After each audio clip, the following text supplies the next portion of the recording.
नमस्कार, हमारा मध्य प्रदेश देख रहे हैं आप और मैं हूं आपके साथ शिवांगी जैन। मध्य प्रदेश के विदिशा जिले से एक अहम खबर सामने आ रही है। क्रिसमस के अवसर पर सामने आए कथित धर्मांतरण के मामले को लेकर अब राष्ट्रीय मानवाधिकार आयोग ने सख्त रुख अपनाया है।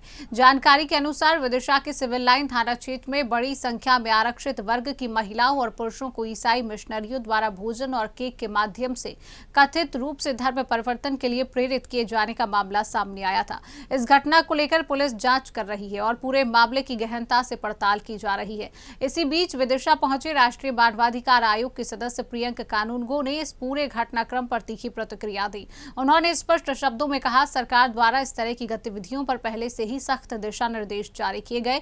जो भी व्यक्ति या संगठन जबरन लालच देकर या प्रलोभन के माध्यम से धर्म परिवर्तन कराता पाया जाएगा, उसके खिलाफ कड़ी कार्रवाई की जाएगी। प्रियंक कानूनगो ने यह भी स्पष्ट किया कि यदि कोई व्यक्ति धर्म परिवर्तन करता है और इसके बावजूद आरक्षण का लाभ लेता है तो उसकी आरक्षण सुविधा समाप्त कर दी जाएगी। उन्होंने कहा कि यह कानून में स्पष्ट रूप से प्रावधानित है कि इसका सख्ती से पालन कराया जाएगा।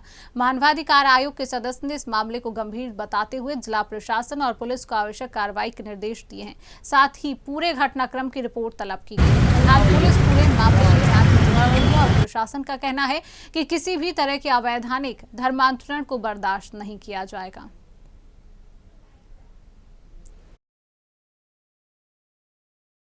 परिवर्तन को लेकर यहाँ कल बहुत बड़ी घटना हुई। 80 लोगों का खाना था। ईसाई समाज के लोग भाषण दे रहे थे। घटनाओं पे क्या होना चाहिए, कोई एक्शन हुआ नहीं कल खास। देखिए, धर्मांतरण अवैध ढंग से लालच के द्वारा, बलात् या धोखे के माध्यम से कराया जाना अपराध है। संयुक्त राष्ट्र के जो मानव अधिकारों को लेकर के संधियां हैं या भारत के जो कानून हैं या जो भारत का संविधान है, वो भी इस बात को रोकता है कि किसी का धोखे में रख के धर्म परिवर्तन ना कराया जाए, किसी के साथ छल से धर्म परिवर्तन ना कराया जाए, बल से धर्म परिवर्तन ना कराया जाए, लालच से धर्म परिवर्तन ना कराया जाए। और जैसा आपके प्रश्न में सदैव स्पष्ट है कि खाना खिलाकर, केक खिलाकर लोगों का धर्म परिवर्तन कराया जा रहा था, ये तो दुष्टता की पराकाष्ठा है। हमारे अनुसूचित जाति के भाई बहन तमाम प्रकार की संवैधानिक सुविधाओं के मिलने के बावजूद ऐसा क्या कारण है, क्या कमी है कि हम उन तक पूरे अधिकार सुनिश्चित नहीं कर पा रहे हैं और वो अपने मूल धर्म से विमुख होके इस प्रकार के अवैध धर्मांतरण के जाल में फंस रहे हैं। ये यहाँ पे चिंता का विषय है।